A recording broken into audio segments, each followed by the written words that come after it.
Biz Mavi Kent mahallemizin insanlarını çok seviyoruz. Buraya ayrı bir önem veriyoruz. Ayrı bir özen gösteriyoruz.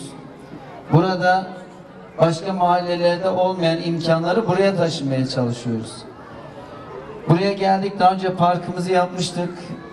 Halı sahamız, basketbol sahamızı hizmete sokmuştuk ama o zaman demiştim burada bir yürüyüş yolu eksik. Şimdi yürüyüş yolumuz da tamamlanıyor.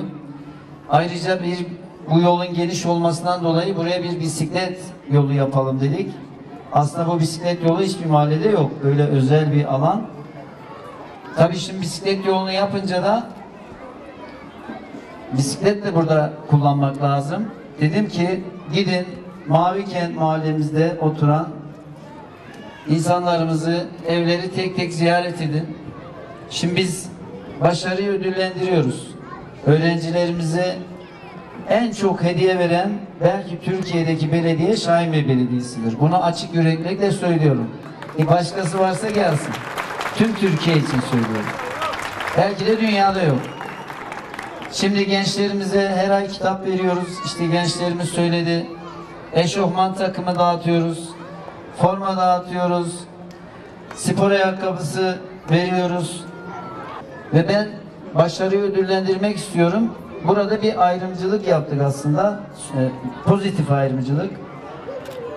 Buraya bisiklet yolu yaptığımız için 6 ve üzeri takdir belgesi alan öğrencilere bisiklet veriyoruz.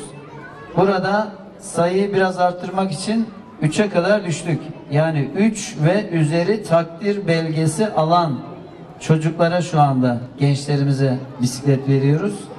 Burada yedek bisikletimiz de var. Eğer şurada sahne diyeyim bu alana veya bisiklet yoluna çıkmayan, elimde takdir belgesi var, ben müracaat etmedim, unuttum, duymadım diyen varsa onlara da vereceğiz.